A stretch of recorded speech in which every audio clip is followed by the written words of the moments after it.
Drafting is one of those really difficult things in the National Hockey League. You have to not only get the actual picks themselves, but you also have to make sure late round picks start to work out as well. The Montreal Canadiens have done a pretty good job of that. Alexander Zurowski is another one that's a second round selection. You're seeing the embers of their rebuild really come through in their prospect pool. We're going to be talking about that in today's video. This is really, really important stuff because their rebuild is pretty much gone according to plan up to this point. We're going to be talking about some pretty interesting trade rumors surrounding their defense core as well, and how that could work out and maybe relate to Lane Hutson as well. But guys, welcome back to Pixel Plus Hockey. If you could make sure to hit that subscribe button, it would be so greatly appreciated. And honestly, guys, just thank you so much for all the support I've gotten up to this point. It's of course very, very humbling. Now, I generally have my favorite prospect writers, guys that I really respect. I tend to be a little bit of a prospect nerd. I always like to look into the second round draft picks and guys that can go in the third round and guys that I really, really like. That's why you're going to hear me talk a lot about Alexander Zurowski. I really, really think he's quite a good player that the Montreal Canadiens got. I was wondering who was actually going to draft him in the second round. But Corey Pronman is one of the more respected guys that I really, really like. Some of his takes are kind of wild, though. He always goes off the map a little bit, but everybody has their own favorite point of view of a prospect. But here we have a very interesting quote. Over the last few days, NHL prospect analyst Corey Pronman has been doing a countdown of each NHL team's pipeline, and he released today that the Montreal Canadiens have the 5th best pipeline. While this is a good ranking in the entire NHL, his takes on some of the top 15 players in the Habs pipeline are definitely debatable, close quote.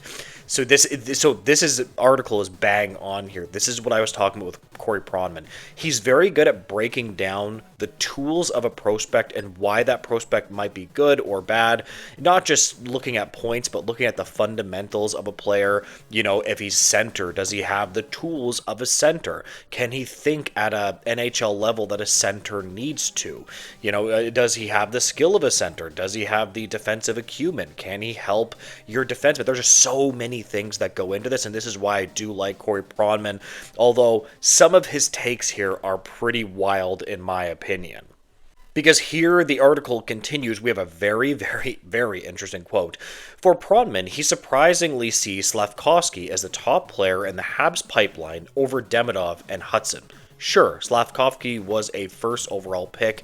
He has the potential of becoming an NHL All-Star, but there is no way the Habs' young power forward has more of a ceiling than Demidov and Hutson, who are expected to be superstars. In my opinion, Slafkovsky is a great player, but he's definitely the third best under 23-year-old in the Habs system, close quote. So I wonder how Pronman did this. What he could have done here is he could have said, maybe this is based off of games played or something like that. Because at the end of the day, Ivan Demidov, again, I've said this before, I think Ivan Demidov has the potential to be the next Kucherov. This is the way I describe Ivan Demidov. I think Lane Hutson is going to score 65 to 70 points from the Habs blue line for a decade to come. These guys are the elite of the elite. Now, they still have to put pen to paper. They still have to actually do it on the ice. This is why Ivan Demidov and his season coming up is going to be so unbelievably important for the Habs. I really, really, really am interested in how he plays. One thing that Corey Pronman did mention in his analysis of Demidov is he's never been a fan of Demidov's skating stride. I think he said that he finds it awkward, so that could be some of it. I think that's a little silly. I think that we have a lot of guys that skate awkwardly and they still find a way to be top NHL players. I mean, look at John Tavares. He's a very slow skater. I think that Demidov is going to figure it out. I think he has the brain for the game. I think he has the defensive acumen will come because if he's a good enough player, he will be able to play defense as well. And this is another quote that I really, really like from this article. As for Lane Hutson, Pronman only sees Hutson as a top-of-the-lineup player rather than NHL All-Star tier that the two wingers were listed at. This is despite Hutson having a historical rookie campaign last year. I'm going to close the quote right there. That is a very, very important point here because he was on pace with elite defensemen for his first season in the National Hockey League. When you have a player that's doing that, that is very, very good because it's giving you an indication this is a special player that you have here.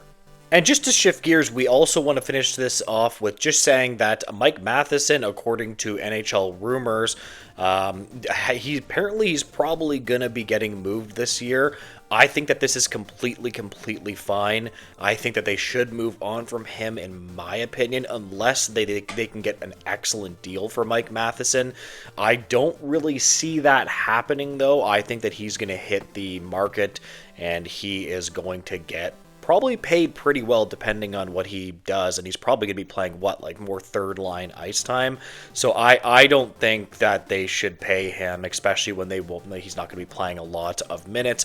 But here we have a very interesting quote from the NHL Insider. Couch notes, there is a reality where the Canadiens don't bring Mike Matheson after the final year of his deal. Top 4 roles can easily be given to Lane Hutson, Noah Dobson, Caden Gooley, Carrier, and David Reinbacher for the following season. That is true, but would the trade make more sense first? Close quote. I wouldn't count on Reinbacher. I want to see Reinbacher's health first. I like Reinbacher. I just want to see him healthy first, right?